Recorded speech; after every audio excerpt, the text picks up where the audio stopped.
Sejam bem-vindos ao podcast Pet Shop Cast, o mais novo podcast aqui para você que empreende, que está na área pet, que, enfim, que gosta de saber das tendências de mercado e tudo mais. Eu sou Rafael Costa, CEO e fundador da Pet Shop Machine, e hoje eu vou trazer para vocês duas histórias fascinantes. E nós vamos navegar aqui em histórias que vão nos levar entre sucessos, fracassos, erros, acertos e de fato, assim, histórias inspiradoras que pode te ajudar, inclusive, a empreender. Um que de promotor de vendas se tornou CEO de uma empresa, experiência China, M&A, e hoje navega aí no mundo de startups, mesmo sendo uma pessoa 60 a mais.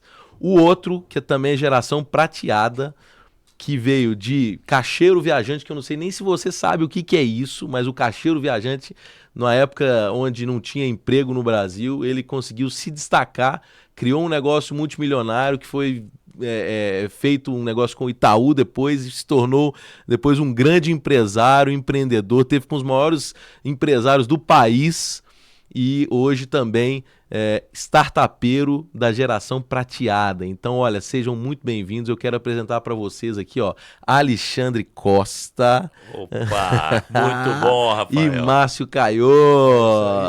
Muito bom, excelente, né? Tamo junto. Olha, para mim é um prazer entrevistar vocês e eu vou falar para quem tá aqui que é o seguinte, esses dois aqui representam para mim muito mais do que sócios da Pet Shop Machine, que eu quero falar para vocês. Nós três somos sócios da Pet Shop Machine, eu quero contar para vocês a nossa trajetória, mas também somos aqui, ó, tem uma marmelada aqui no meio aqui, que é meu pai aqui, esse cara de cabeça branca aqui, e é meu tio aqui, tá bom? Então, olha, nós estamos em casa. Estamos em casa. Né? Então, mas só que tem histórias fascinantes, tá? E sempre me inspiraram, a história deles sempre me inspirou. Hoje eu sou CEO, né, da Pet Shop Machine, cofundador com eles, e a gente, assim, quer contar um pouquinho dessa trajetória. Então vamos começar, né? Primeiro se apresentando, né? Aí quem quer começar? E quem vai falar primeiro aí, ó? Os mais velhos. Primeiro. Aí.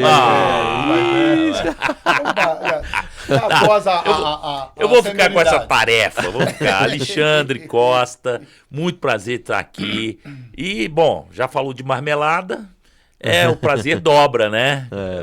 Estando sendo entrevistado aqui, estando com essa dupla que também para mim é um aprendizado, né? Uhum. Não tem idade para aprendizado. Então, eu quero aprender, vou passar um pouco das experiências que eu tive. Muito legal. Mas dos fracassos, principalmente. Verdade. Teve fracasso aí. É verdade. Que para trocar bola aqui com vocês, né? A oportunidade que nós temos. Sim. E vai ser muito interessante. Estou muito alegre, sou empresário. Sim. Mas já tive uma vida executiva lá atrás, muito jovem, mas acabou. É só empreendendo, criando empresas, criando negócios. Eu quero só voltar um pouco. Aí, sim, pai, você vai falar. Pai aqui, eu vou chamar de pai. Tá? Opa! Bom? Tá? Porque não dá. Já quer marmelada, pronto. Eu sei das histórias, mas eu quero que vocês conheçam. As histórias são fascinantes. E você fica com a gente que vocês vão gostar demais. Eu quero que você comece contando aquela história da dona Augusta. Você tinha quantos anos de idade? Aí, Rafael, você tá colocando assim o histórico do início, lá atrás. Eu e meu irmão estudávamos na mesma escola, com diferença de 1 ano.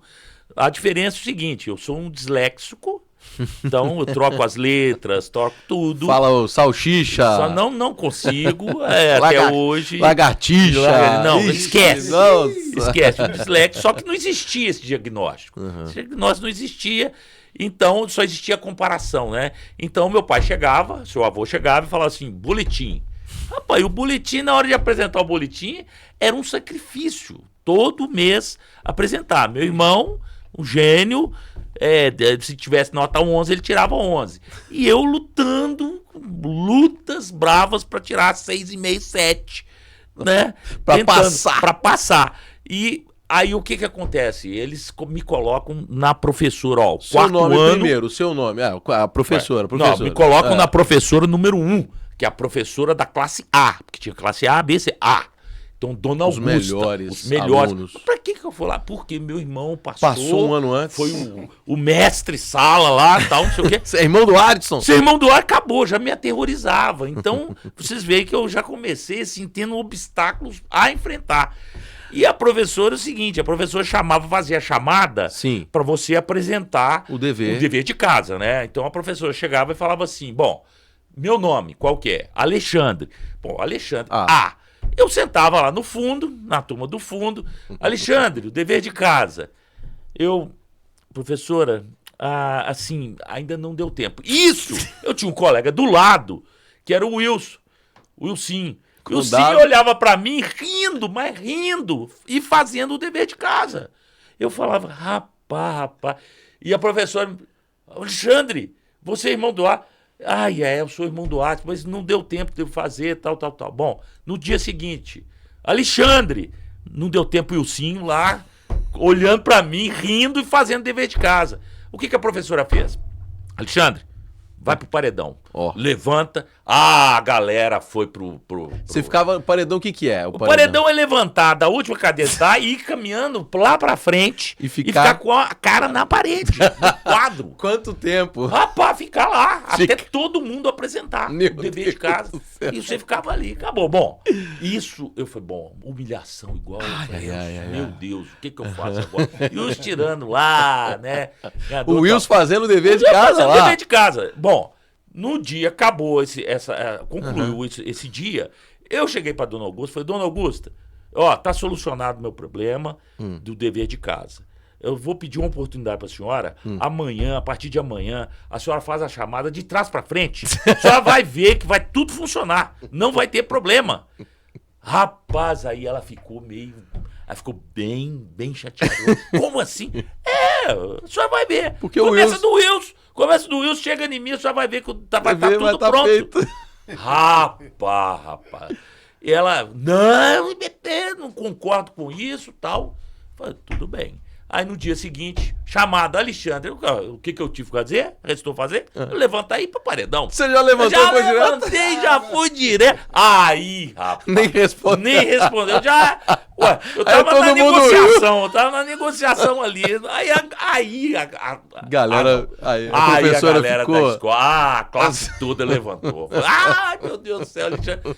Acabou, mas assim, né? E aí daí, nessa primeira fase, segunda fase... como é que foi, assim? Como é que profissionalmente? Começou como o quê? Profissionalmente, comecei como caixeiro viajante. Meu pai seu avô era caixeiro viajante. O que era o caixeiro? A função do caixeiro viajante. O caixeiro viajante é o vendedor, que seria hoje o representante, mas o vendedor porta a porta do comércio. Seria um B2B, né? Ele vendendo, pegando da indústria e fazendo a venda, né, direta para caixeiro, certamente que as caixas, né? As caixas iam no porta-mala do carro. Sim. Né? Então chamava-se caixeiro viajante. Então eu tinha essa dificuldade. Aí meu pai falou assim: não, você vai começar a trabalhar comigo, tá?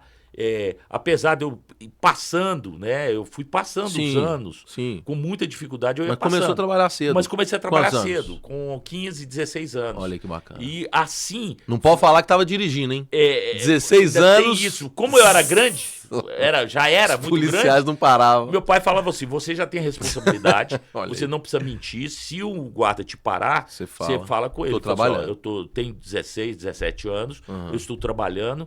E meu pai tem ciência que eu tô aqui, tal, e sempre foi assim, eu nunca tive nenhum problema. E aí com caixeiro viajante. Tinha lição, né? Como é que era a lição? A chegava lição, com a caixa na loja, meu pai sempre me ensinou a venda, era o seguinte: Alexandre, essa profissão é uma profissão honrada, é uma profissão de vendedor, é uma Geralmente profissão... você fica com vergonha de ficar carregando caixa. De estar carregando caixa. Aliás, é um episódio que aconteceu comigo na Praça 7. Eu estava carregando Praça as caixas. 7 em BH. Praça 7, Belo Horizonte, viu, gente? Só para localizar aí. O que aconteceu? Eu estava carregando as caixas, 16 anos, carregando 4 caixas de sapato amarradas e tal. E eu estava carregando com essa atrás, assim, de mim. Atrás. Escondendo elas. Pelo amor de Deus, se alguém visse ali essa cena, meu pai me parou e falou: Alexandre, o que é isso? O que é isso? Essas caixas aqui atrás de você? Que história que é essa? Aí eu aprumei na hora assim, põe pra frente essas caixas. Rapaz, você tem que ter orgulho do que você faz. Você é um vendedor. Você é o vendedor e o vendedor se sustenta por isso. É com a mercadoria, com o produto, sabendo o que você está fazendo. Rapaz, daquele dia eu acordei. Falei, minha profissão é vendedor. Sim. E eu tenho que ter orgulho disso. É. Então, daí, caixeiro viajante, vendedor, e a lição sempre foi abrir a mala. Abrir a mala. Então, eu viajava 300 quilômetros, 200, 500, 600 Aí chegava na quilômetros. porta da loja. Chegava na loja, já falava assim, não, hoje não. Não precisa nem entrar. Não precisa nem entrar. O lojista já falava assim, não, hoje não. Eu falei assim, senhor me dá licença, só um minutinho. Eu rodei 600 quilômetros, o senhor não é obrigado a comprar. Mas eu sou obrigado a mostrar para o senhor. Abrir, só isso. Eu vou ficar aqui quieto, tranquilo, aguardo o senhor. Ele logo abaixava. Essa foi a lição que meu pai passou, seu avô passou. Isso foi de muita valia. Porque você se constitui aquilo que você é capaz. Você é capaz de superar barreiras e continuar. Tá? Pega aí uma chave, né? Uma chave que é interessante, que é o seguinte, né? Todos nós somos vendedores. Sim. Né? A primeira coisa. Sim. E segundo ponto, né? Ninguém tem obrigação de comprar nada seu. Não. Mas pelo menos de te ouvir. Ouvir. Né? Pelo menos de te entender. E o terceiro assim, daí o que aconteceu? O que aconteceu? Você de caixeiro viajante se tornou... O que tem a ver São Bernardo do Campo com você? Como é que é essa história? 40 anos atrás? O que aconteceu? Essa história foi evoluindo como vendedor, me tornei gerente lá do escritório, tudo.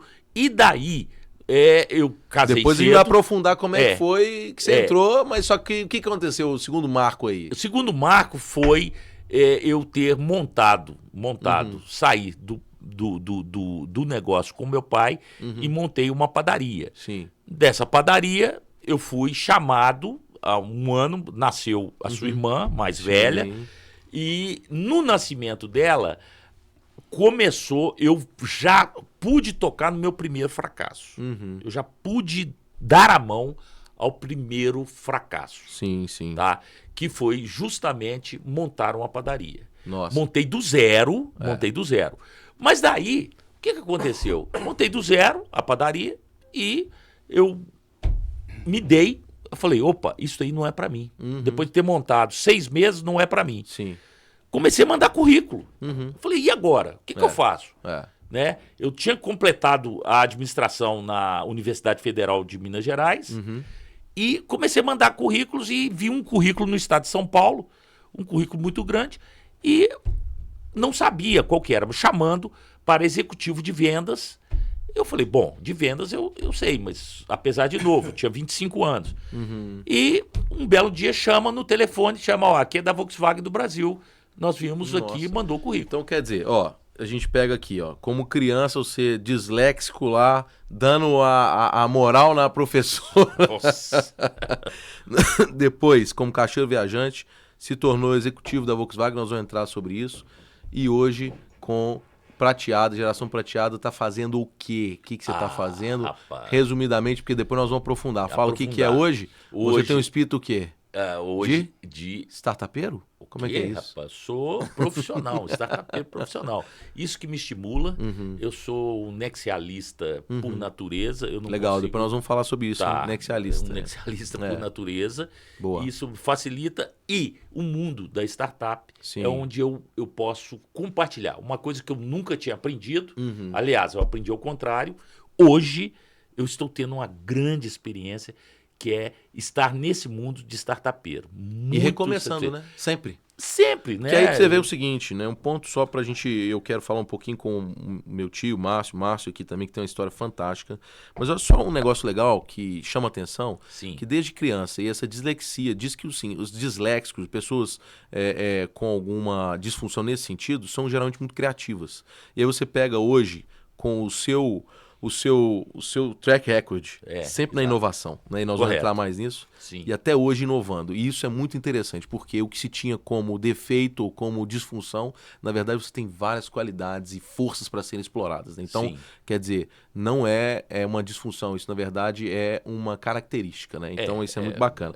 E eu queria falar aqui agora então, com o Márcio Caiô, meu tio querido. Nós sempre tivemos juntos, sempre tivemos. Pega o microfone e coloca mais perto para pessoal te ouvir, né? Então eu queria começar o seguinte, olha, tem um marco aqui, tem vários, né? A gente tem vários marcos, mas tem um que eu sei de você como promotor de venda. É vendedor também? O que é isso? Aqui a gente fica claro que é uma marmelation, porque assim, o pai é vendedor, o avô era vendedor, eu sou vendedor. Sim. A avó dele também era vendedor. Mega. E o bisavô dele era caixeiro viajante. Então tem a mesma história que mesma essência, hein? A mesma essência. Olha isso. Secos e molhados, rodava todo o estado de Minas Gerais, carro cheio, fazendo negócio. Olha só. Então, assim, esse DNA da venda, ela já está presente, né, em todos nós. Né? É verdade, verdade. E eu acho que eu tive essa oportunidade, né, de despertar esse talento, essa vocação, quando eu era ainda bem jovem, ainda bancário. Quantos anos? Um belo dia, eu devia ter mais ou menos uns 18 anos. 17 para 18 anos. E eu virei pro meu pai, seu avô, e falei assim, eu quero ser vendedor.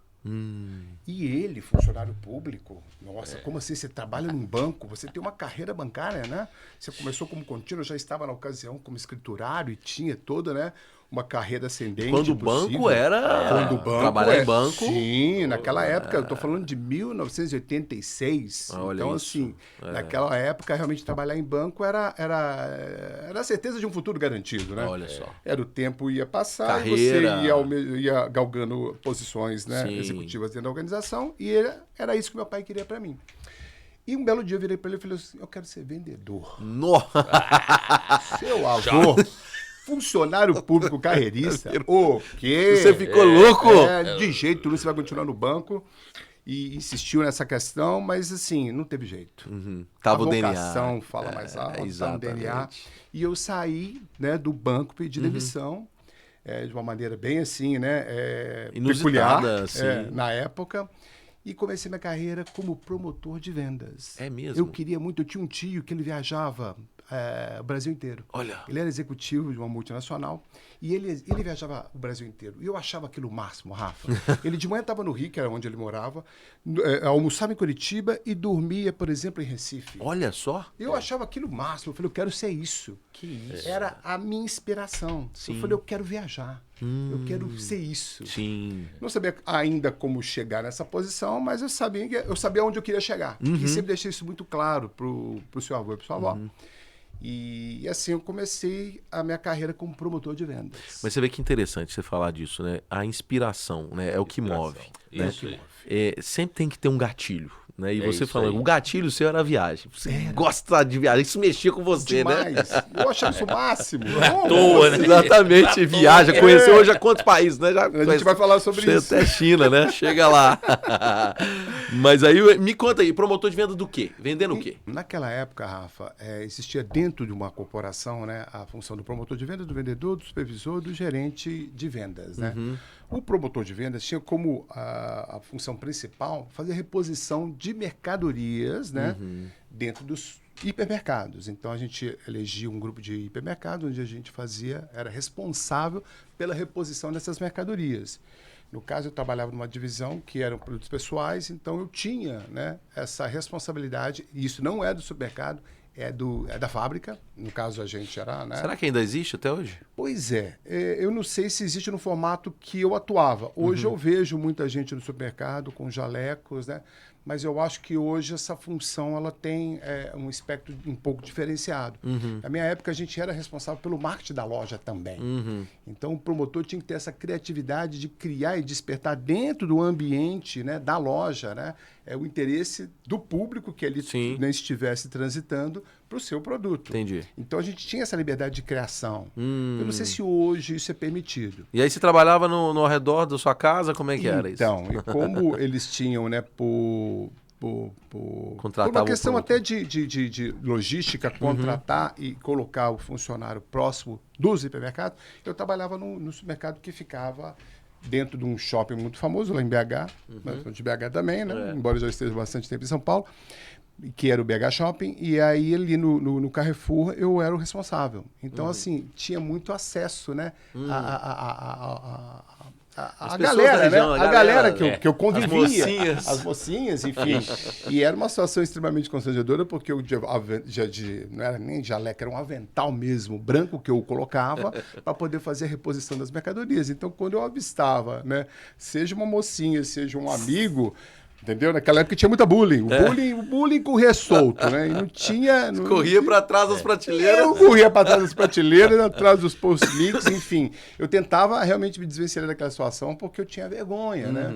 Porque até então, assim, na minha geração e aonde eu convivia, as pessoas quase não trabalhavam, né? Então tinha, né, um acesso maior. Pois é, é bem legal esse interesse seu de trabalhar, né? Eu comecei muito jovem. Depois você tem uma segunda fase aí da sua vida, assim, um grande marco aí, de 26 a 36, o que aconteceu? Então, aí depois, como promotor, eu fui a ser vendedor propagandista, vendedor, trabalhei em empresas como Xerox, São Paulo Alpargatas, que hoje não é São Paulo Alpargatas, mas é somente Alpargatas.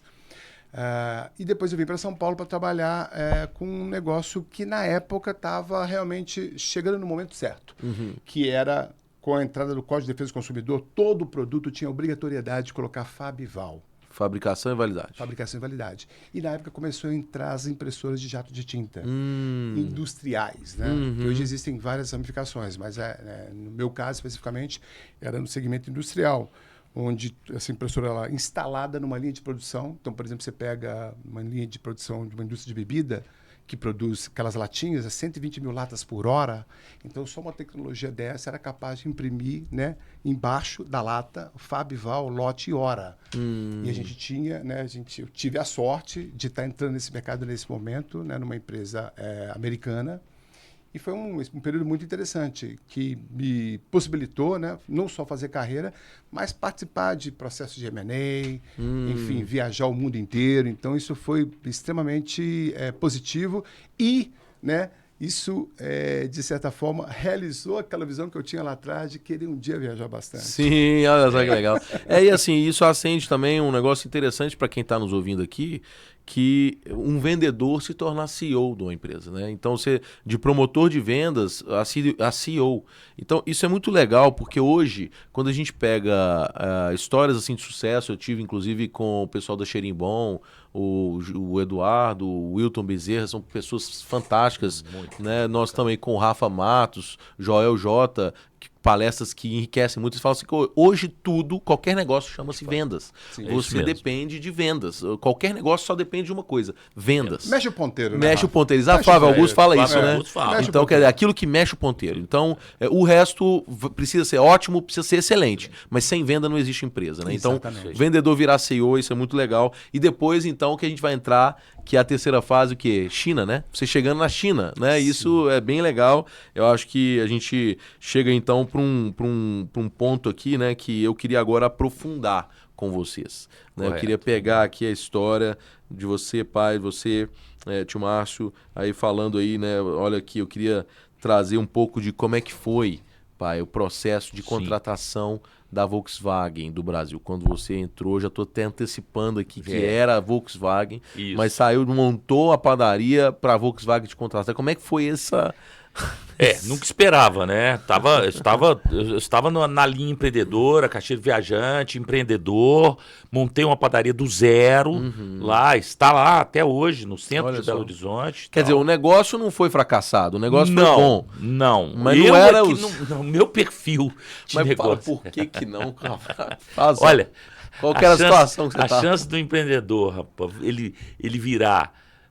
de um empreendedor, vendedor, virar industrial, comerciante e administrador e varejista ao mesmo tempo, ela é quase nula. E no meu caso não foi diferente.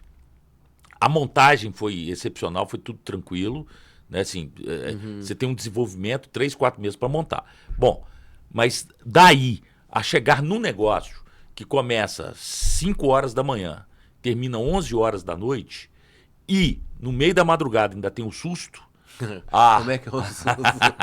Ainda o tem susto não é a criança que quer O susto é 3 horas da manhã, o padeiro, você chegou em casa meia-noite, dormindo, o padeiro te ligar, O fermento falhou. Não vai ter pãozinho. Fermento falhou. Padaria sem pãozinho. 6 horas da manhã, abre sem pãozinho. Não abre sem pãozinho. Ao você correndo atrás de um amigo que tem outra padaria, que tem um fermento, pode me emprestar. Ou seja, não é o sonho de um empreendedor como eu. Outro pode ser. Sim. Não é contraindicado para quem tem o perfil, né? Mas eu não tinha esse perfil. Bom, foi daí, nasceu sua irmã, eu falei, bom, aqui não vai ser um ambiente para eu escalar, aqui eu vou ficar limitado, né? Aqui eu vou Prendeu o passarinho na gaiola. Prendeu o passarinho e acabou. Aí eu falei, bom, comecei a mandar currículo. Eu falei, e agora? Primeiro coloquei a venda. Mas é engraçado, currículo sem ter tido experiência corporativa ainda. Não, né? sem corporativa. Caixeiro viajante, depois padaria. Depois padaria. E aí, como é que é? Aí você vê no jornal, e aí? Executivo de vendas. Uma propaganda. Vendas. Antigamente o jornal era usado. O jornal eram páginas inteiras chamando o currículo. Então, eu me lembro que eu fui chamado para 2 interessantes, que era a Souza Cruz, que era um grande player aí do mercado, né? Até hoje. De cigarro, né? De cigarro, até hoje é um player, né? E o outro foi esse anúncio grande, mas não falava o que era. Executivo de vendas. Tal. Vendas, mexeu. Vendas, executivo de vendas. Então eu posso me candidatar. Quando me apresentei, cheguei. Bom, quando eu soube que era, você se apresente e se você se apresente para a primeira seleção, entrevista de seleção. Mas na hora que eu cheguei lá, parecia um estádio lotado. Entrada para arquibancada de clássico paulista, Corinthians e Palmeiras. Tinha 500 pessoas lá. Eu falei, que isso? Não é possível. Bom, cheguei, eu falei, ok, tô aqui, né? Na hora que eu cheguei lá. Bom, e assim foi, né? Passado um mês, mais uma chamada, já tinha só 50. Foi passando no processo. Até chegar em 5. Ué, não, quando tá você mais 5, já era... Eu falei, não, rapaz, isso aqui é covardia. Eu cheguei e já cumprimentei os 5, falei, eu me sinto vencedor. Vocês 4 eu já cheguei aqui. Eu já cheguei, eu tô satisfeito. Eu tô vendo já me sinto honrado. Entre os bons aqui e tal. Olha, fique tranquilo. E interessante que eu tinha 25 anos e o mais novo ali tinha 35. Perguntei 35. Então é uma disparidade muito grande. Então eu até entendi que eu falei, gente, né? Eu com 25 anos, eu não sou páreo para essa turma. E fui o primeiro a ser chamado. Quer dizer, Henrique Kuhner, o Kuhner me chamou. O alemão me chamou. O Henrique me chamou. Nessa altura você já sabia que era Volkswagen no Brasil? Já, porque eu estava no processo já tinha 1 mês e meio. Sim. Né? Bom, aí chamou. No primeiro você já falou, gente. Eu fui o primeiro a ser chamado. Falei, você lembrou da chamada lá da Maria Augusta, lá da Dona Augusta? Lembrei. Eu falei, já era. Já subi lá, já aliviado com o não. Já cumprimentei meus colegas. Alexandre, você foi o escolhido. Você é o escolhido. Eu falei, rapaz, que alegria. Tô muito alegre. Não esperava. Não esperava.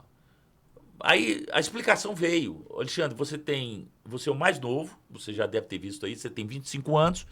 Você é o mais novo. Mas foi você o que mais empreendeu entre eles. Você já viajou o tempo todo, você fez interlocução com negócios, com muitos empreendedores. Em tão pouco tempo de vida. Você montou um negócio e nós sabemos que o seu negócio não deu certo, mas você montou. Porque aqui na Volkswagen, ele falou assim, aqui na Volkswagen você pode errar por fazer, mas por omissão, nunca. Olha só. Então fica aí, fica uma dica aí, uma né? Dica. Quer dizer, erra porque fez e não porque não fez. É que por excesso, não por omissão. Exatamente, é isso. Foi aí que eu até brinquei com ele. Você não devia ter falado isso do senhor Não Henrique. me libera tanto assim. Não me libera tanto assim, não, que eu já sou bem avançadinho. Se o senhor me libera desse jeito, eu vou extrapolar. Eu vou fazer algum estrago aí, mas ok, mas eu entendi a mensagem. É interessante, mas assim, e aí você, na jornada Volkswagen do Brasil, ficou quanto tempo lá? Bom, fiquei 5 anos e meio lá na Volkswagen. Como executivo de vendas. Como executivo de vendas. Foi uma experiência maravilhosa. Passei 6 meses dentro da fábrica, né, no quilômetro 21,5, São Bernardo. Quando era montadora mesmo. Não, ao contrário. Quando era indústria. Era indústria. Hoje é montadora. Hoje é montadora. Então, fazia toda a sequência. Isso sempre foi aquela pegada de indústria. Sim. Então, era desde de receber o aço, fazer tudo verticalizado. Couro de banco, tudo. E aí eu te pergunto, depois você, então, o grande marco, você sai da Volkswagen. Sim. Por que saiu e para fazer o quê? Bom, e quem se interessou por esse negócio que você fez? Aí que está. A questão é a seguinte, eu via ali dentro da Volkswagen, uma grande corporação, foi maravilhoso, porém, quem eu admirava lá, que era o diretor geral de vendas, era admirável a capacidade dele. Eu fiz uma pergunta para ele quando eu tinha 2 anos e meio eu estava muito entusiasmado, eu tinha 3 anos. Excelente salário. Carro, benefícios, benefícios, tudo, muito bom. É o sonho de consumo de muita gente. Sim, realmente é um bom trabalho. Só que eu perguntei pro meu chefe, porque eu admirava o trabalho dele, eu falei, quantos anos você está aqui? Eu falei, eu tenho 12. Nessa posição tem 6. Eu falei, pronto. Aí já meu destino está selado. Eu tenho que sair daqui. Porque não tem como, né? Esse formato, para quem é empreendedor, quer dizer, você passa o período, mas não... Enxerga o teto e acabou. Então, nessa, eu não teria como. Então, pronto. Foi daí que eu revelei isso a ele também. Eu falei, olha, eu vou mais um tempo. E é interessante que é o seguinte, você estava lá dentro, mas você estava de olho no mercado. O que estava acontecendo em negócio de reserva de mercado? Aí sim, aconteceu algo muito interessante, porque como eu mexia diretamente com o mercado de automóveis, né, distribuição de carros e de automóveis do Volkswagen, eu vi que a distribuição era toda desordenada, porque quem comandava era a produção, e não a necessidade de mercado. Então, isso desordenava o mercado. E, por outro lado, existia reserva de mercado. Aí eu falei, bom, o Collor, isso já é época, 1990, o Collor prometeu que iria acabar com a reserva de mercado. Eu falei, bom, se ele for presidente, vai mudar a relação com o mercado. E aí há uma grande oportunidade. Sim. Foi aí que eu desenhei a minha saída, o meu projeto de saída da Volkswagen. Vendo uma oportunidade de mercado que seria sanar a dor da distribuição sem reserva de mercado. Então vamos só fazer um pause aqui, que esse negócio é o seguinte, ó. Então, para quem não sabe, Collor na época só tinham quantas montadoras, indústrias? 4 indústrias. Só. Era a época que tinha o quê? Ford, Chevrolet, GM. Ford, GM, Volkswagen E Fiat chegando. Ou seja, queria comprar um carro, não tinha dessa hoje, tanto de opção que tem.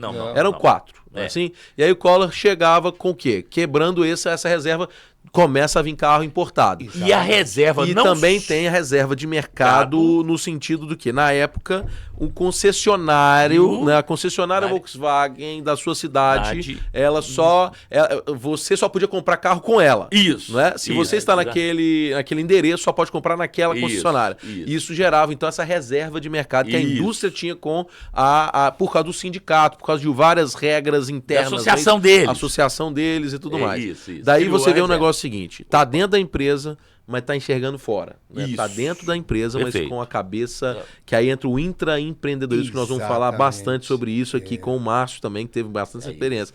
Mas você pega e fala assim, então, onde você estiver hoje, esteja olhando para o ambiente, o cenário macroeconômico. Né? E aí você viu, quebra de reserva de mercado vai gerar o quê? Vai gerar uma desorganização, que será, na verdade, uma organização. Sim, né? de mercado. Vai ser um mercado. Agora sim. Não mais ter um livre mercado. É. E não mais um mercado controlado. Fake, né? Vamos falar assim, porque se eu tenho um controle, eu tenho fake. Eu não posso isso, Cada posso um cobra o preço que quer. Tá aberto agora. O mercado tá aberto. Então vai haver o quê? Vai haver uma movimentação para esse mercado se acomodar. Mas ele precisa de quê para se acomodar? Da coisa mais valiosa de todos os tempos, da informação. Aí sim, legal. Eu criei a Infocar. Legal. Ixi, esse aí foi um episódio à parte. Que era o Auto Seguro Infocar, que era o Auto Seguro Viagem.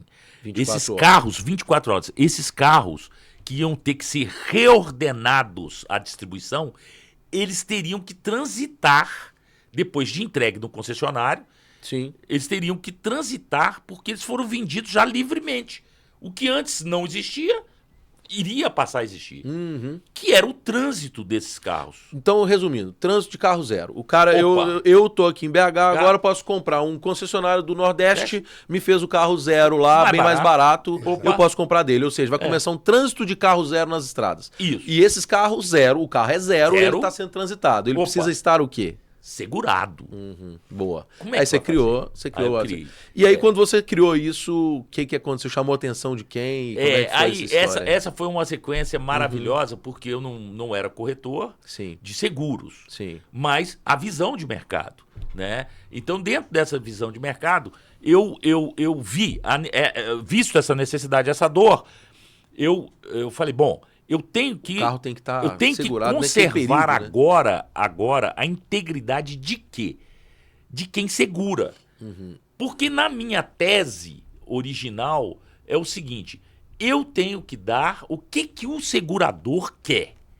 O que o segurador procura? Boa policy. Uma apólice? Não, o segurador... Baixo sinistro. Não, o segurador, ele quer segurança. Você acha que é o cliente, né? Não, pera aí, volta essa aqui, porque o segurador, Quer ele não te dá segurança, não, ele quer segurança. É por isso que ele pede aquele tanto de informação sua lá e tudo Isso. mais, você vai escrevendo, não sei o quê, antes de fazer. Ele quer segurança. Porque ele quer saber se você é bom ou se você não. E se você for ruim, se você não der segurança pra ele, ele não quer você. Aí eu entendi que a segurança está nitidamente não nos meus dados, mas na informação que eu estou passando e no momento da informação. Por quê? Seguro. O que é seguro? Seguro é a relação causa e efeito. Ué, espera aí. Sim, quer dizer... eu quebrei meu braço, eu estou segurado, eu quebrei meu braço. Você vai acionar Eu quebrei. o seguro. Precisou acionar? Isso. Precisou acionar. Eu teve um quebrei. efeito. Aí Tem teve a uma causa tem pra a ter o causa, efeito. Pra ter o efeito. Sim. Não existe. Você só vai acionar se teve a causa. Isso. Então, e isso tá ligado com o quê? Com a informação. Sim. Só que não existiam na época. Não existia tecnologia. Perfeito. Eu tive Internet não tem. nada. Que ano que era isso? 1990. Olha aí. E 1992, o que eu fiz? Eu criei. Existia uma troca de arquivos. DOS. Quem é, meu tempo vai saber aí, quem interessava por tecnologia. Uma troca de arquivos. E existia BBS, Bureau Board System, que trocavam arquivos. Arquivos em DOS. Tá? Você mandava um arquivo para cá, para outro computador, mandava um arquivo. Eu falei, tá aí, eu vou dar essa segurança para a seguradora. Tá? Procurei a seguradora, uma seguradora em Minas Gerais, Sim. que era grande, a Minas Brasil. Marcos Vasconcelos estiver escutando a gente, vice-presidente, me recebeu. Lá eu não conhecia, mas expus para ele e falei, Alexandre, é fantástico. Eu falei, então você me dá uma resposta se você avança? Ele falou, tá, vou ver. Não deu a resposta no tempo, procurei um escritório da Itaú Seguros. E daí, rapaz, moral da história. Sim. Fui chamado. Olha só. Na época, o presidente da Itaú Seguros queria me conhecer, Olavo Setúbal, o Júnior. O pai dele me receberam, me mandaram buscar. O cara que sentou com o Olavo Setúbal Júnior tá aqui na nossa frente. E aí chegou lá. Foi uma experiência muito legal. Chegou lá, tava toda a diretoria. Olha só. Toda a diretoria do Itaú, Seguros. E daí nasceu o Auto Seguro Viagem. Quer dizer, eu já tinha, né, o que eu propus. E ele fez a pergunta, né? Alexandre, você é corretor? Você é o quê? Eu tinha 30 anos, 30 e poucos anos. Ele falou assim, você é o quê? Né? Você é corretor? Eu falei, não, eu vim do mercado de automóvel, vi o mercado. Ele falou, rapaz, rapaz, eu pago aqui a turma aqui, rapaz, pra criar e não sai nada. Eu falei, não, para, doutor Olavo, para. Tá não tudo xinga eles certo, não. não xinga eles não, são todos meus amigos. Eu falei, pô, vai soltar 12 pitbull em cima de mim, né? Pelo amor de Deus. Acaba a reunião, ele levanta. Acaba a reunião, Não. eu tava morto. Mas, e aí disso evoluiu. eles fizeram uma proposta pra você. Fizeram uma proposta e uma proposta assim, nos termos de hoje, seria, se eu tivesse a maturidade que eu tenho hoje, seria até bacana. Mas eu fui criado, a minha criação e a mentalidade não era compartilhada. Então, você sempre criava coisa, você tinha que esconder, falar com poucos, agarrar, entende? Isso criou um prejuízo para mim na relação de receber parcerias, fazer parcerias, sabe? Sim. Que hoje, como startupeiro, Sim. eu vejo a condição. Contrária, justamente, né? a condição é contrário. A condição é de você se abrir, falar, Quanto mais você compartilhar. compartilha, mais ganho você tem. Mais ganhos você tem, né? Verdade. Mas eu acho que também a gente mudou a cultura como um todo, né? Sim. Então, sim. assim, a cultura empreendedora no Brasil foi se aproximando mais da cultura norte-americana, mais cultura mais avançadas. Sim. Que na época talvez era muito patrimonialista, hoje Isso. é mais de compartilhamento, né? Isso Asset como um light, todo, né? exatamente. E aí, assim, hoje, o que te move até hoje? Como é que é essa Bom, história? o que me faz hoje é estar dentro de mercados que têm a mesma dor que surgiu lá no mercado de automóvel. Tanto surgiu no mercado de automóveis, quanto na construção civil. Eu atuei muitos anos na construção civil. Pois é. Assim, criando oportunidades, vendo oportunidades no negócio da construção civil. Né? Baseado assim na informação. Seguro, tudo baseado na informação. A informação como a mola propulsora dos negócios, usando uma criação que eu tive lá atrás, que foi criar algo que se relaciona, que eu chamei de Rede de Necessidades e Valores, RNV. Né? Foi um sistema que faz a leitura do seu negócio através da Rede de Necessidades e Valores de uma curva ABC. Sim. Você pega o item A e vai abrindo a rede de necessidades e valores. Por exemplo, dando um exemplo rápido aqui. Construção civil, né? Qual que é a rede de necessidades e valores da construção civil? Né? Você pega na curva A. Então, vamos lá. Concreto, aço, tá certo? O que mais? Ferro. Cimento, né? Ferro. O aço, que é o aço, Sim. mão de obra, armários, esquadrias, né? Tijolo. Tá, esquadrias, tijolo. Bom, tá aqui, né? Agora vamos pegar do concreto. Qual que é a RNV do concreto? Qual que é? Brita, areia, cimento, né? Caminhão, pneu. Mas qual que é? Diesel. Não, mas aí vocês já entraram na RNV da brita. É o britador, é o frete. Sempre procura o ponto de interseção entre as RNVs, né? Isso. É o Tinder dos negócios. É o Tinder dos negócios. E aí eu quero te perguntar um negócio seguinte. Você, depois de tantos anos, como é que tá a sua energia da época de 25 anos e hoje? Quem empreende e quem tem, assim, o nexialista, ele vai morrer nexialista. Depois nós vamos falar Nunca para, né? Nunca para. Você nunca vê a estrutura. Eu, por exemplo, não tenho condição de ver a estrutura de um negócio A, B. Eu não consigo. A vendeu para B. Ué, isso não é estrutura de negócio. A vendeu para B é um... Sim, é a operação talvez comum. B comprou do A. Então isso para mim não tem lógica. Na minha cabeça não tem lógica. O B comprou ou o A vendeu? Eu não sei. Agora, o que me move é como eu vou fazer o B levar pro C. Vender mais, vender múltiplos dele, sabendo que ele tem uma rede de necessidades de valores que eu posso mover ela. Então eu tenho que mover a peça C, D. O C, D fazem o B vender para Z, N, assim, um alfabeto. Um alfabeto inteiro de possibilidades. E aí, enfim, né, até essa questão de nexialista, você tem o generalista, o especialista e o nexialista. Né? O generalista sabe de tudo um pouco, o especialista sabe muito de uma coisa só e o nexialista inventa novas coisas. Então, enquanto o generalista sabe o abecedário inteiro, o especialista sabe a letra B, todas as variações da letra B, e o nexialista cria as combinações entre A a Z, pode ser A, Z, A, B, C, D, e aí essa que é a questão do nexialismo. E a gente vai falar um pouco mais sobre a Pet Shop Machine, que hoje é um ecossistema do mercado pet, justamente criando pensando nisso. Eu quero falar um pouco agora com o senhor Márcio Caiô. E aí eu quero falar com você como é que foi sair de vendedor para CEO, porque acho que isso é a maior lição para quem está nos ouvindo aqui. Se está numa vaga, assim, no sentido, você era vendedor, mas pode sair de qualquer posição para se tornar CEO. E como é que foi essas etapas? Como é que foi isso? Conta um pouquinho pra gente. Boa pergunta, Rafa. Eu acho bem interessante porque, assim, eu não queimei etapa nenhuma. Todas as etapas eu passei. Quer dizer, não foi de vendedor a CEO de uma vez? Não foram. Isso aí foi, assim, uma jornada aí de pelo menos 12 anos, né?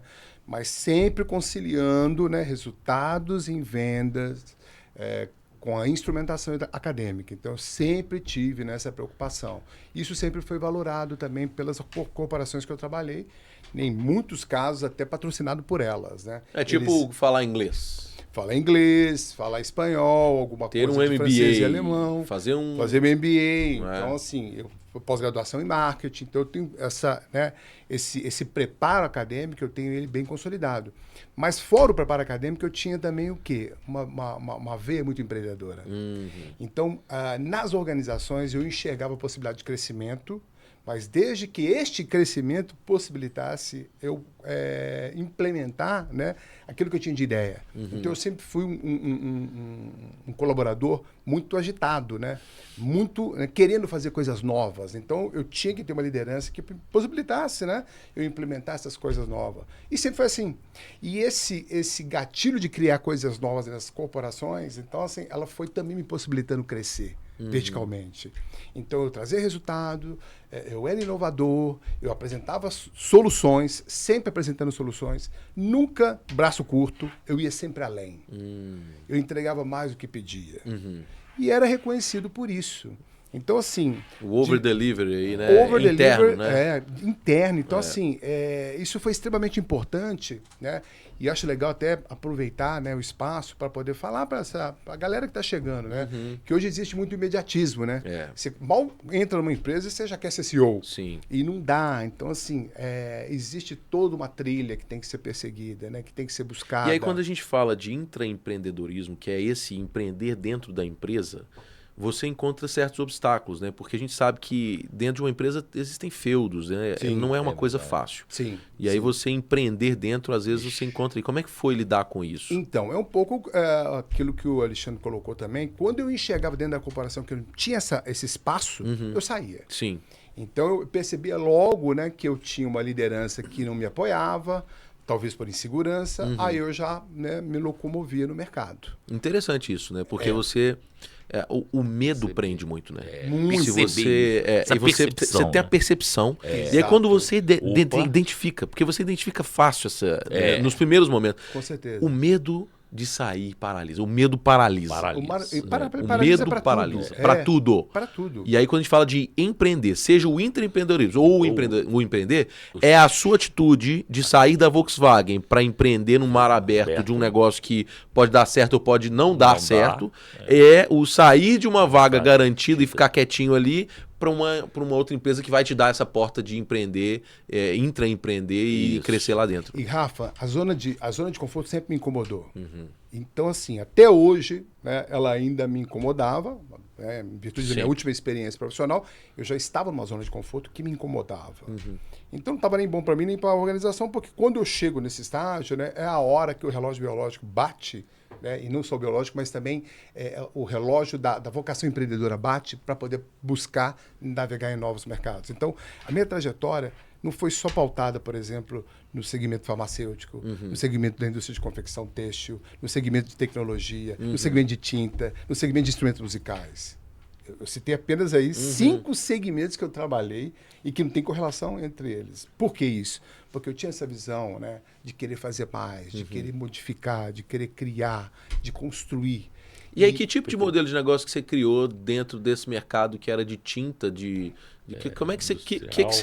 Industrial? O que você fez de diferente lá? O que eu fiz diferente? Era um mercado tradicionalmente comprador e quando a gente chegou, né, na experiência da empresa francesa que eu trabalhei, já tinha os players instalados no Brasil. Estou falando de 91 e 92. A única maneira que tinha de tentar reverter essa situação seria como? Criar algo inovador. E aí foi quando eu saí de uma empresa americana e a francesa me deu essa oportunidade. E nessa oportunidade eu pedi, na minha contratação, eu posso fazer isso. E o que era isso? Isso era, fala pra gente, Chaves. Isso. Era mudar completamente uma dinâmica de mercado, oferecendo ao mercado serviço. Então, aquilo que era uma empresa, ou empresas voltadas para a venda de máquinas, serviços,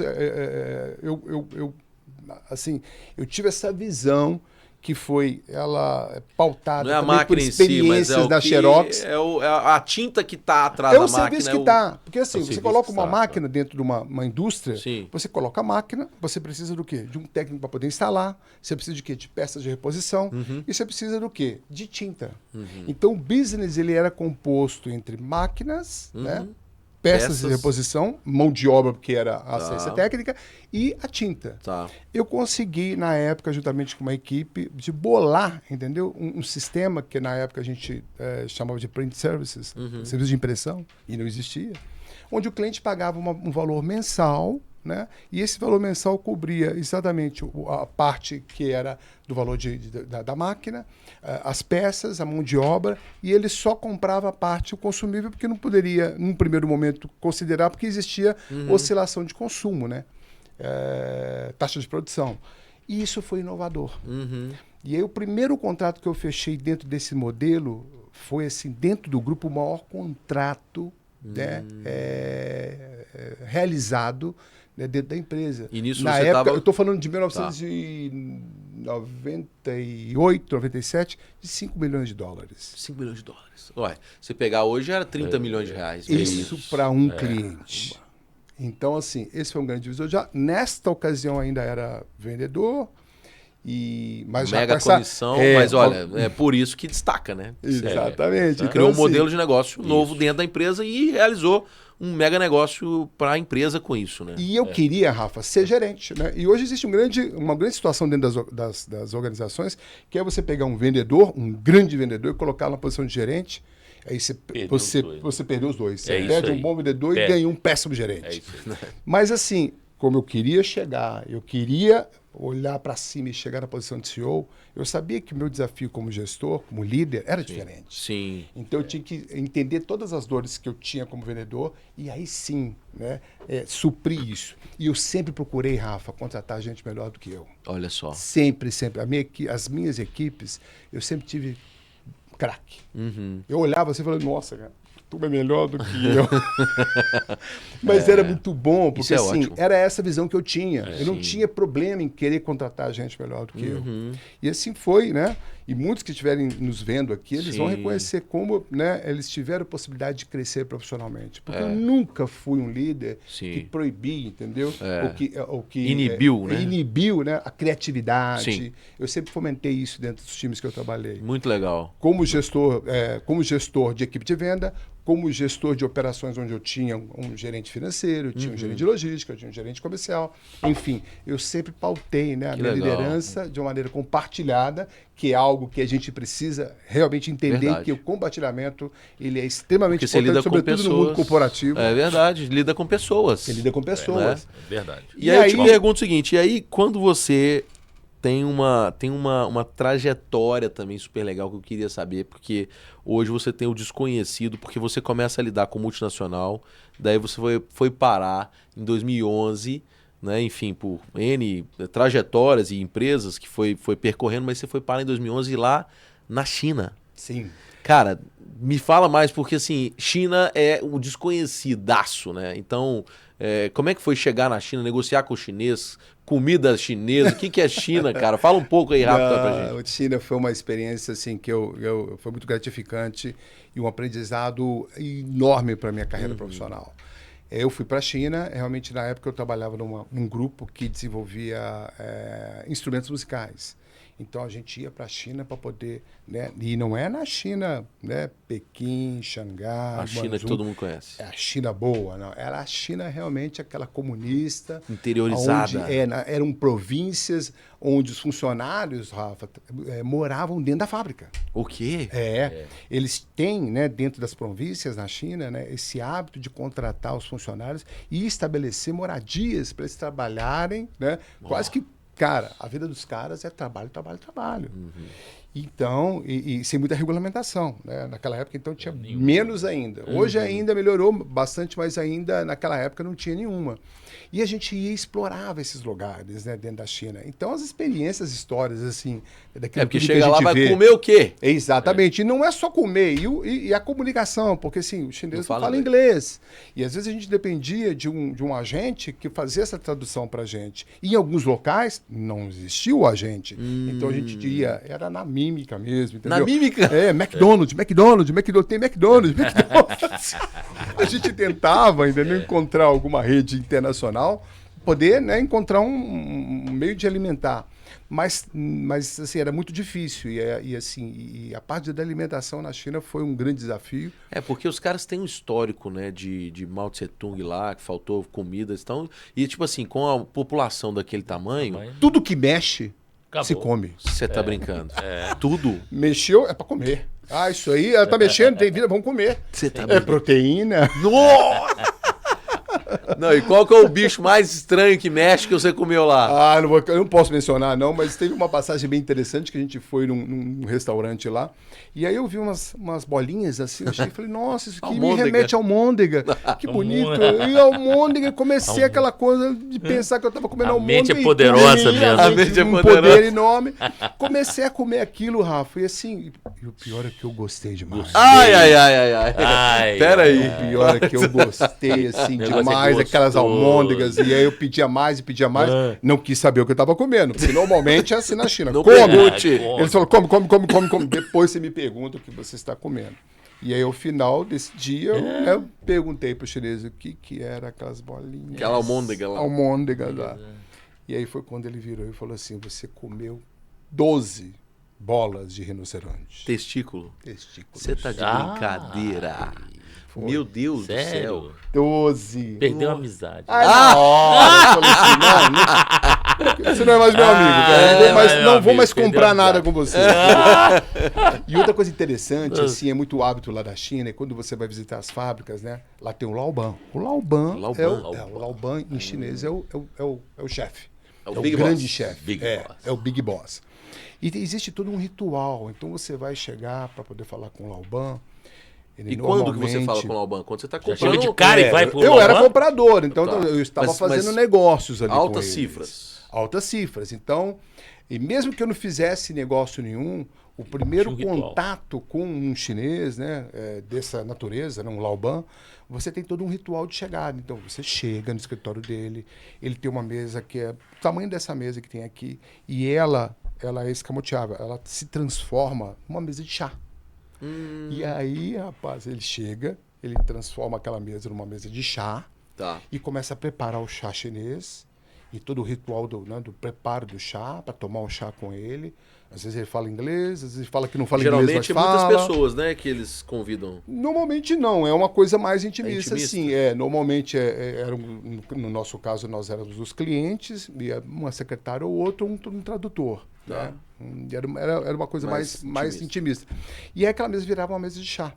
E a gente ficava ali no chá, Rafa, às vezes 1 hora, 1 hora e meia, sem falar de negócio, sabe? Se cheirando. Olha só. É, muito deles isso, Sim. entendeu? De estabelecer algum tipo de conexão. Ó.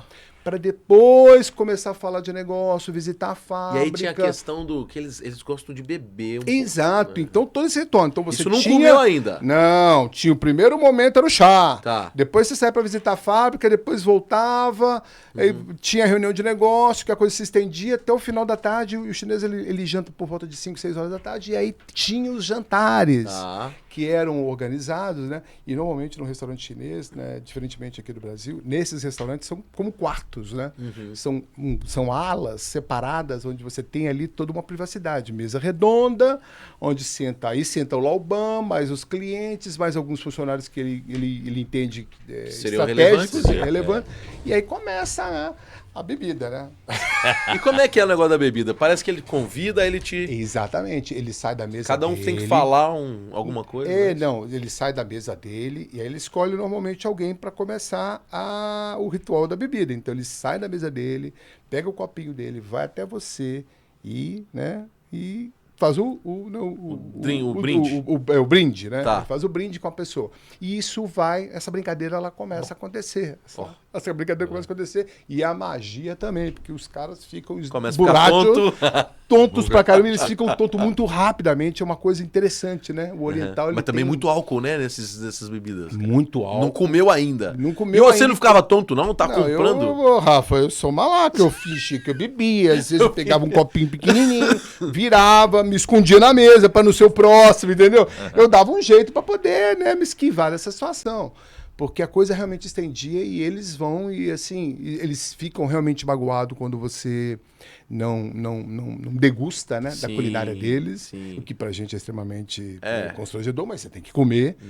E ali eu aprendi, viu, Rafa? Ali eu aprendi a comer tudo. Olha só. A China, nesse ponto, me ensinou muitas coisas. E fazer negócio com eles, né, também. Também, é um né? negócio legal, né? Tipo assim, é o que tem muito conceito aí que fala assim, o chinês é só malaco que tem lá, só difícil, não sei o que não, né? Não.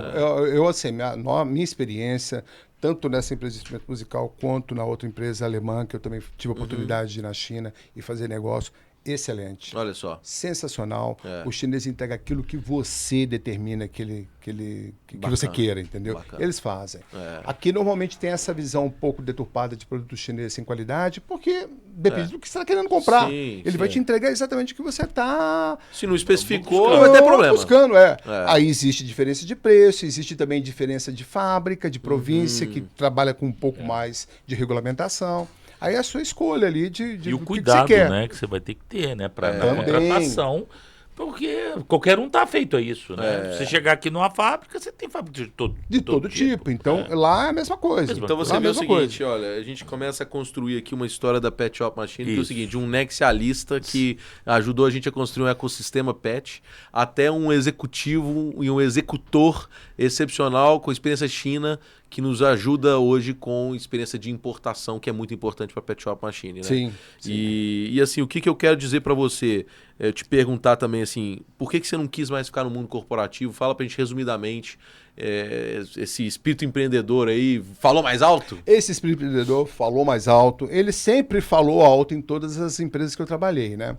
E aí, apenas para te corrigir, viu, Rafa? Eu não sou 60 mais, não, tá? Ele falou 60 mais. Ô, gente, é o seguinte, peraí. Vamos fazer um corte aqui. Eu estou diante do William Bonner. Tá certo, William Bonner e o Ancelotti aqui, tá certo? Aí bacalhou tudo. Isso aqui tá ficando. Beleza, então Ancelotti com... extremamente importante aqui hoje. Fala, William Bonner. Não parece que tem a idade que tem, tá bom? O William esconde mesmo. Ele me escrachou, viu? 60 mais. 60 mais tá aqui, ó. Vovô garoto. 60 fica tranquilo. Ainda não cheguei, não. Mas, respondendo a sua pergunta, Rafa, essa inquietude do empreendedorismo sempre teve presente. Eu já tive loja. Quando eu trabalhava na São Paulo Pagado, eu tinha uma loja num shopping BH. Então, ali nasceu minha primeira veia empreendedora.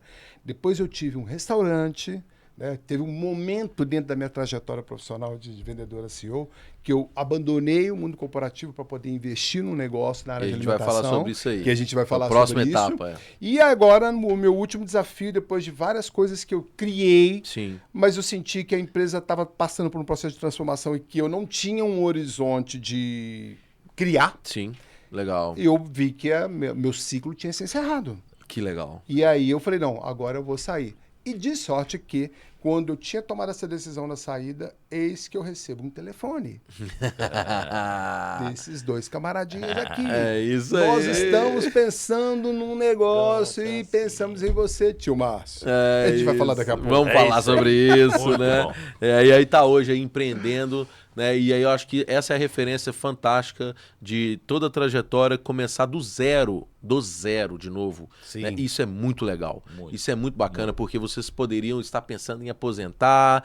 e daqui, já quero mais fazer meu canto mesmo, ficar quieto, mas não, isso é uma mega de uma referência para você que também tá ouvindo. Não tem idade para começar, né? O fundador do McDonald's, quer dizer, o Ray Kroc, que pegou o McDonald's, fez o que fez com 60 anos, né? Eu acho que o dono do KFC fez com 65 anos, né? Começou com 65, ou seja, o sucesso veio bem depois.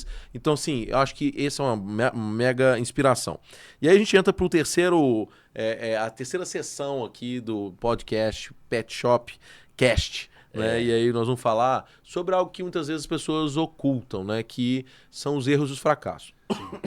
Isso é muito interessante a gente falar, porque ninguém constrói, ninguém chega no sucesso sem ter antes fracassado. E eu me lembro uma entrevista do Mark Zuckerberg que falou o seguinte, perguntaram para ele, por que você tão novo tem tanto sucesso? Ele falou assim, porque eu errei mais do que os outros. Né? Então, assim, o fato de ter errado mais do que os outros me fez chegar no sucesso mais rápido. Correto. E eu acho que falar sobre erro é muito interessante também.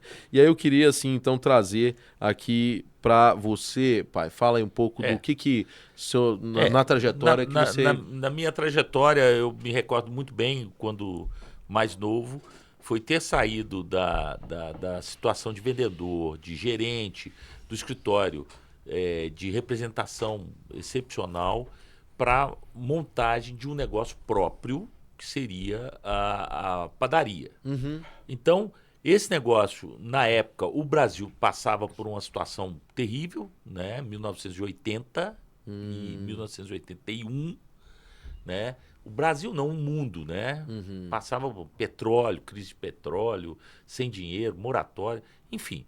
Tudo que pode ser difícil, você imagina. E eu falei, bom, mas aqui, nesse empreendimento não vai falhar, que é alimentação, né? Você faz logo uma associação, né? Uma associação muito simples, né? E todo mundo depende do pãozinho, depende do leite, depende de tal. Montei e fui do zero. E realmente o que me salvou foi ter escolhido um ponto excepcional.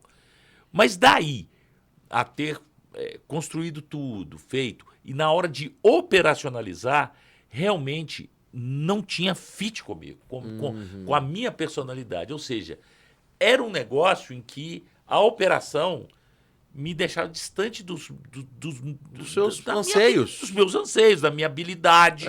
Né? Daquilo que você tem habilidade. Não adianta. Né? Você tem que reconhecer do que você é bom, o que você é bom, deficiente. você é deficiente. Só potência. Bom, mas não, eu entrei, era muito novo, entrei e com 6 meses de operação, eu falei, bom, esse negócio eu não quero para mim. E aí só um detalhe, né? Fazendo um parênteses aí. Você pensa bem que foi o seu desafio, você falou, não era novo, então é o desafio de entender se o negócio é para você, se você tem os skills, o perfil ali, as habilidades para aquele negócio, mas principalmente que eu vejo é o seguinte, você vai montar um negócio, e isso eu acho que até nos dias atuais, você pensa em montar um negócio, a primeira coisa que vem é o quê? Vou ter que alugar um ponto comercial. Isso. Né? Aí começa. Teve até um vídeo que viralizou recentemente de um empreendedor. Eu não sei de onde que ele era, eu acho que do interior de São Paulo. Há 20 anos ele tinha um restaurante num ponto comercial, tá certo? Isso. Restaurante familiar. 20 anos, maior sucesso e tudo mais. E aí, de repente, anunciaram. E aí o vídeo é ele falando que teve que fechar o restaurante depois de 20 anos. Porque anunciaram que eu construí um viaduto em frente. Então são pontos que hoje são excelentes, mas quantas vezes você já viu um ponto comercial que a rua passava aqui, agora a rua mudou de mão, ou criou uma rua para trás, ou é isso. Você pensa, primeira coisa, no ponto comercial. Segunda coisa, contratar os funcionários e não sei o quê, pagar os impostos, E o equipamento, os equipamentos? Benfeitoria, porque o imóvel fica pronto, você alugou, ele tá pronto? Tem forno, tem geladeira, tem funcionário, aí depois vem o estoque, vem isso, vem aquilo. Mas depois a sua mão de obra que você tem que ficar lá 3 da manhã, porque quem vai... O capital de giro. O capital de giro. Gente, então assim, eu acho que é aí que a gente começa a entrar depois que a gente vai falar sobre a Pet Shop Machine, porque por que criamos? Né? Eu acho que é o resultado de tudo isso, que também vem um erro aí, um ponto bem conectado com isso aí lá na TV Cultura, mas fala aí criou então... Bom, a padaria, num negócio afoito, um negócio de querer empreender, de querer fazer. No afã de fazer o negócio, né? Você quer empreender... Eu falei, bom, tinha recém-casado, então eu falei, agora eu tenho que tocar um negócio que vai sustentar minha família. Pra também não ficar viajando. Isso, esse era um dos motivos, né? Que eu tava desde os 16 anos, Cachê, com 22 anos, 6 anos de viagem. O cachê viajante sai segunda-feira, volta sexta-feira. Nasce minha filha, eu falei, bom, é isso? Não vou ver ela crescer. Não vou ver ela crescer. Deixa eu montar esse negócio. Então, foi montando esse negócio... que eu, assim, tive a experiência de montar do zero, né? Você pegar todas as licenças, você tem que pagar as licenças, você tem uma série de, vamos falar assim, de gastos previstos e não previstos, e na hora que você abre o negócio, você vai conhecer um negócio que você não tem domínio, né? Então, foi aí que chegou e falei, bom, aqui eu não vou dar conta, né, de gerir indústria, comércio, varejo, estoque, gestão, é algo completamente... Eu não esperava isso. Bom, foi daí que eu anunciei, coloquei à venda e chegou um grupo. Né? Foi de um fracasso, né? Uma coisa que você descontinuou, parou, chegou um grupo, Organizações Faleiro, que é muito famosa lá, o senhor Antônio Faleiro, já falecido, o filho dele, o Antônio Faleiro Filho, me procuraram e falaram assim, Alexandre, você montou um negócio espetacular. Olha só. Eu falei, bacana, rapaz, mas você é muito novo, como é que você dá conta? Eu falei, olha, eu não dou conta. Por que você está vendendo? Porque eu não dou conta. Então... Primeira lição, seja sincero. Na hora que você tiver no negócio, seja claro. Eu não dou conta desse negócio. Esse negócio não é para mim. Eles olharam e viram que realmente é sinceridade. E falaram assim, não, Alexandre, gostei de você. Esse negócio nos atende porque vai ser a nossa manufatura com contato varejo. Eles tinham um buffet muito grande e tal. E isso daí me acendeu um alerta, né? De que dessa e aí questão depois do empreender. você fala um pouco também sobre, que até você já citou aí, né, da cultura do não compartilhamento, né? Esse talvez foi, assim, vamos falar assim, se algo voltar no tempo, que mais me prejudicou, né, na minha trajetória empreendedora de criação, principalmente criação, né? Se estruturar negócios. E na época da internet eu cheguei num ponto de estruturar um negócio bem inovador, chama Permutando.com, que na construção civil, que envolveu, em 1999, 1998, 99, ele chegou numa fase da internet em que estava se criando o IG, que é terra, né, que era internet grátis, o UOL, e eu tive a oportunidade de ter como interlocutor aí de vários, ser chamado aqui em São Paulo com vários players. Gigantes, UOL, Frias, Luiz Frias, aqui o pessoal do Opportunity que estava montando o IG, né? E a falha nesse caso foi qual? E a falha, qual que foi a falha? Não compartilhar, ou seja, na hora que você senta à mesa e precisa abrir o seu negócio para poder ter ajuda e ser impulsionado, né, que é hoje isso, não, você retém, você não compartilha, não abre com temor, e esse temor te paralisa na execução de uma parceria, de um novo negócio e tal. Isso aconteceu comigo em 1999, com um negócio gigante, as pessoas querendo, e eu sem a cultura de compartilhar. E aí isso é interessante, porque daí a gente olha para uma frase, né, que é aquela coisa assim, melhor é ter pouco de muito do que muito de nada, né? Quanto vale mais, 100% de zero ou 1% de 10? Exato. Pronto. Né? Então, essa é a conclusão. Quer dizer que hoje esse mundo do equity, né, que é essa característica, né, e a gente pega muito isso também no compartilhamento aí, no Vale do Silício, né, que tem aquela frase do go give before you go get it, né? Quer dizer, melhor é dar, né? Vai dar primeiro, compartilha primeiro, depois você recebe, né? Então, e aí você, Tio Márcio, fala aí um pouco da experiência, aquela experiência que quando você abandona um cargo primeiro de CEO e vai para onde desesperado para ter uma renda. Eu estava escutando aqui o Alexandre falar e é interessante, né? A nossa trajetória de empreendedor, ela é realmente imprevisível. E eu tive 2 momentos, né? Um momento que eu estava também numa posição confortável dentro de uma multinacional e saí para montar uma loja. E por mais que a gente procure cercar de todos os cuidados de um processo de início de negócio, existem variáveis que fogem ao controle. Então, quando eu montei minha loja, a variável foi o plano Collor. E aquilo realmente foi muito difícil conduzir naquela época, para quem não sabe, né? O Collor, quando assim ele assumiu, ele roubou o dinheiro de todo mundo, bloqueou o dinheiro. E aquilo criou assim, realmente um colapso para a gente que estava iniciando um negócio. Então, era uma loja num shopping, onde também eu não conhecia todos os termos, né, que um shopping imputa aos lojistas. Então, ali foi uma experiência que, por uma variável que fugia completamente ao nosso controle, eu acabei sendo drenado e o negócio não foi para frente. A segunda, mas também, né, tão interessante, eu procurei me cercar de todos os cuidados possíveis e imagináveis, uma vez que eu estava assumindo uma operação muito grande, né, e abri mão de uma posição de CEO, que eu estava, para iniciar um negócio. Olha, o empreendedorismo na veia e sempre voltando, né, na minha trajetória. E aí, Rafa, eu procurei me cercar de advogado. Eu estava entrando num local onde era de domínio público, né? Era uma repartição, uma autarquia. Era o que era? Era uma autarquia. Lá dentro, o que funcionava? Lá funcionava restaurantes, né? Eram 2 restaurantes, um restaurante executivo, mais um comercial, onde atendia grande parte dos funcionários. Quantos né? funcionários? 1.200 funcionários na época. Cara, se você olhar aqui, pensa bem, então, você é CEO, tá recebendo um baita de um salário mensal, sai de CEO, recebe um acerto considerável. Considerável. Tá, mas esse acerto vai te matar aí no sentido do quê? Com o tempo você vai consumir esse acerto. E você precisa tomar a decisão de investir num negócio. Chega um negócio para você na mesa, que é um restaurante que está funcionando, tem 1.200 funcionários dentro, cativos, que precisam almoçar todos os dias.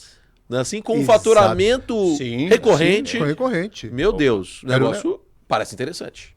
Só parece. Aí são as variáveis, entendeu? Então, assim, por mais que eu tivesse me cercado de todos os cuidados, então me preocupei com a parte jurídica, me preocupei com a parte operacional, então criei ilhas gastronômicas, procurei realmente otimizar, né, a mão de obra, então tinha um grupo grande de colaboradores, eu reduzi, investi em automação, criei ilhas gastronômicas, como eu acabei de mencionar, mas ainda assim existem variáveis. E aí eu fui, né? Espinhosas. Infelizmente eu cresceram o olho no negócio, que estava crescente, mas como era uma repartição pública, né, uma autarquia que tinha lição, né, Márcio? Exatamente. Mais uma das lições. Então, por mais que você tenha grande business, um arcabouço de elementos que vai te garantir juridicamente quem você está fazendo. Com quem você está fazendo negócio. E aí foi uma questão que eu aprendi muito, né? E quando alguém, né, assumiu aquela posição nessa autarquia, ela ela falou, quero esse negócio para mim. Quer dizer, excelente negócio, mas depende de uma canetada de um presidente da autarquia que muda a cada ano, 4 anos, sei lá, 2 anos. 2, 3, 4 anos. Por causa da prefeitura que mudou o presidente. O presidente olha para aquilo, olha para você e mesmo tendo cláusulas contratuais, ele simplesmente fala, busque os seus direitos. Exatamente. Pronto. Foi isso que aconteceu. E cabe a você ficar com o quê? Com passivo trabalhista. Exato. Imposto, tudo. De um dia pra noite você não podia entrar mais. E mais do que isso, Rafa, eu tinha colocado ali quase que 60% da minha indenização no negócio. Eu tive que realmente investir no restaurante, eu tive que realmente fazer benfeitorias, as quais ficaram. Essas eu não levei. Essas ficaram lá, entendeu? Então foi uma experiência. E demitir todo mundo? E demitir todo mundo e fazer o acerto. Então, assim, eu tive Com uma que coisa que não criar... tinha nada a ver com você. Não, eu fui vítima de alguém muito ambiciosa que viu o negócio, achou que fosse fácil e eu quero o negócio para mim. E eu acabei tendo que realmente sair com a mão na frente e outra atrás. E começar de novo. Do zero. Do zero. Meu Deus do céu. Começar de novo. Tá aí porque você pega da padaria que não teve o problema da autarquia, Não, né? Mas que gera um trabalho extra, um operacional fora do comum e uma chance de crescimento limitada. Há um negócio cativo que já estava rodando e tudo mais. Então, se a gente pega a análise de negócios, você pegar assim, colocar aqui, põe na mesa aqui, e muitas vezes você pega, não, quanto tá faturando esse negócio, né? A pergunta é essa, né? Eu quero um negócio faturando, eu quero um negócio, quanto que já tá faturando, dá os números, eu quero ver o EBITDA, eu quero ver isso, eu quero ver aquilo, né? Você fez esse dever de casa. Eu fiz. Né? E muito bem feito, né? E comprou um negócio rodando, mas só com variável.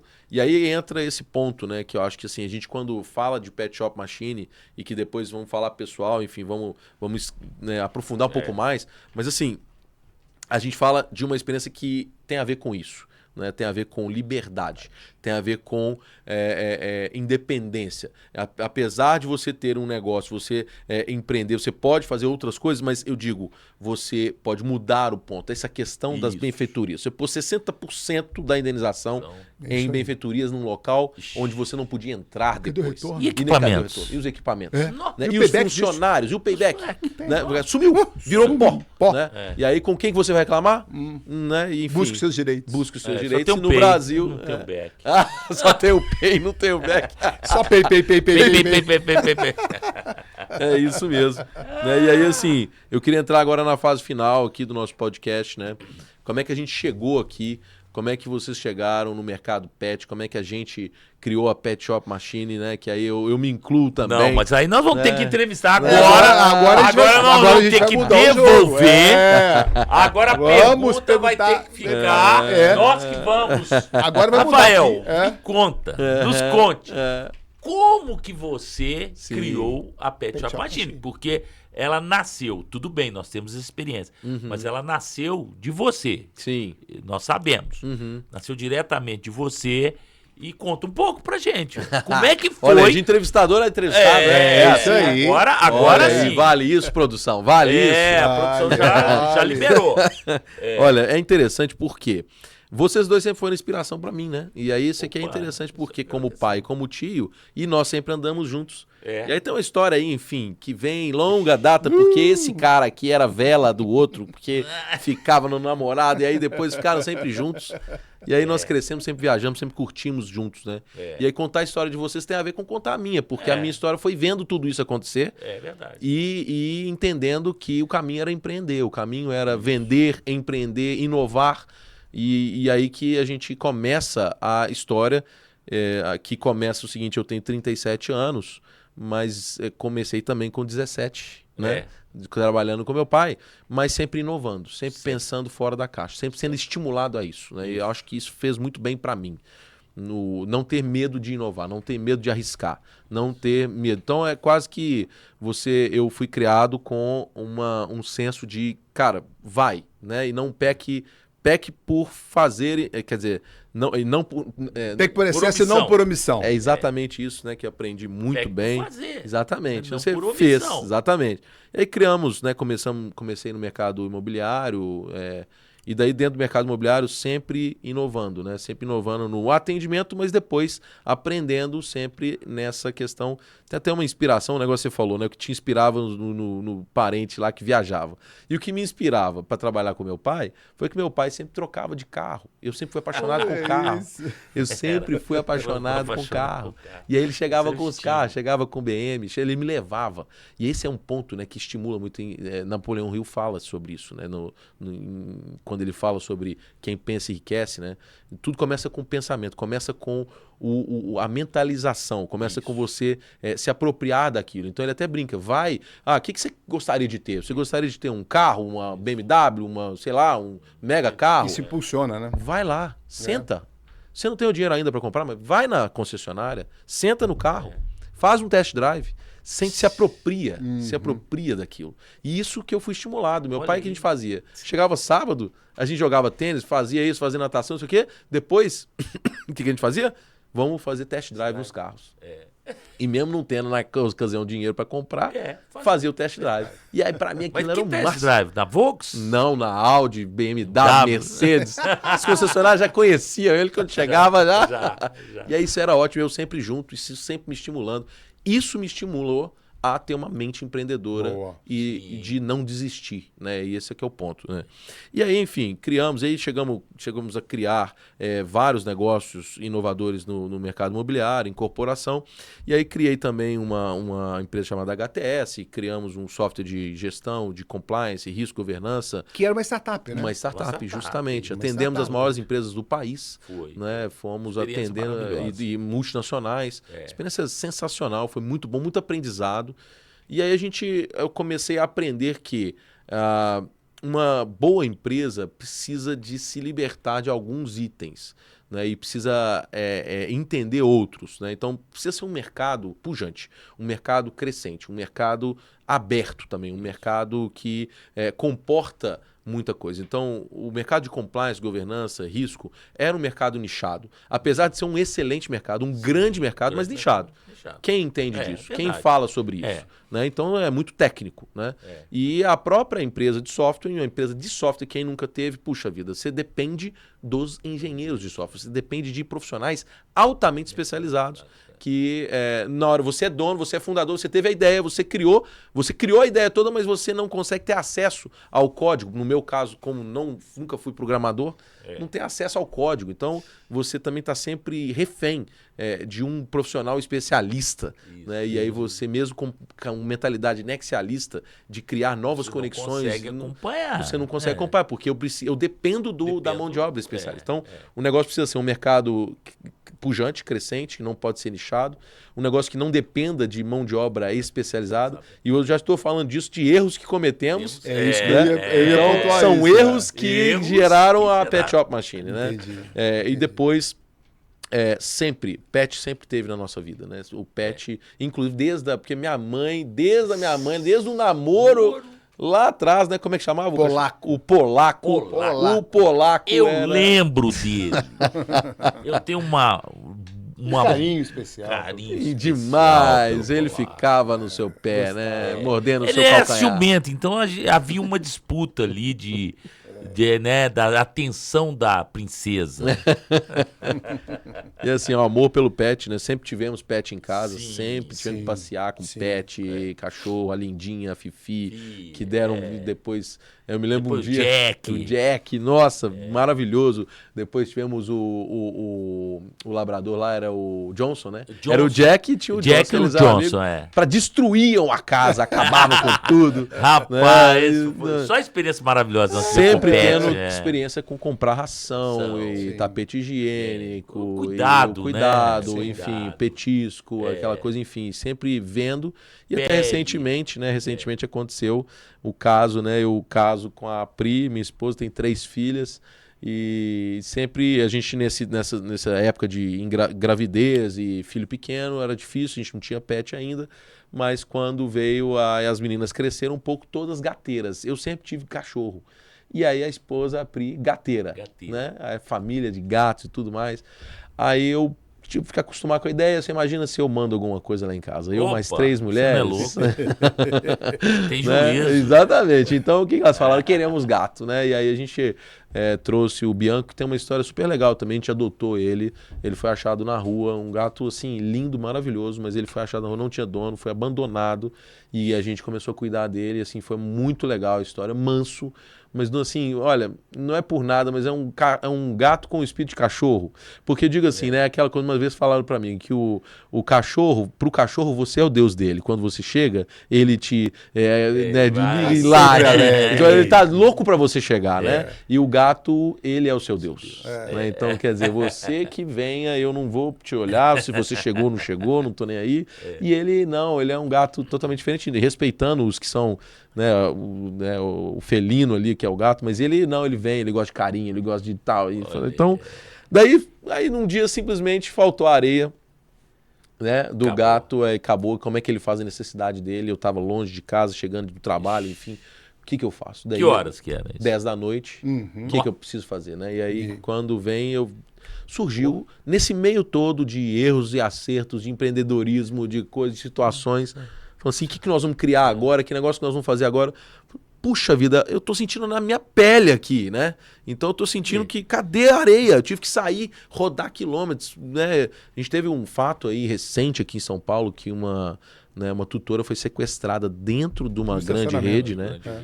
Então, assim, foi um caso lamentável. Sim. Eu entendo que a grande rede também não tem culpa, é a situação totalmente da sociedade, mas é uma situação de segurança, né? De segurança, de praticidade e da palavra de ordem que hoje chama-se conveniência, né? Cadê a conveniência para o tutor? Isso. Eu tô naquele momento, agora a gente tem os mini mercados que cresceram muito, mas cadê o produto pet? Não tem dentro do condomínio. E a gente criou, então, a Pet Shop Machine, que é a primeira vending machine com produtos pet dentro de condomínios. Aí hoje a gente já está dentro aí, vamos entrar dentro de grandes redes, restaurantes, shopping centers, clínicas veterinárias e tudo mais, enfim. E produzindo rentabilidade para o empreendedor, né? Então, esse foi o gatilho que trouxe, mas só que ele veio um gatilho que não era a areia do Bianco. Eu brinco que ele é meu sócio na Pet Shop Machine, ele é nosso sócio, mas que casou com uma operação que a gente sempre pensou, desde o início, foi pensada, né? Sim. Nos sempre, nossos fracassos. Sempre. Opa. Né?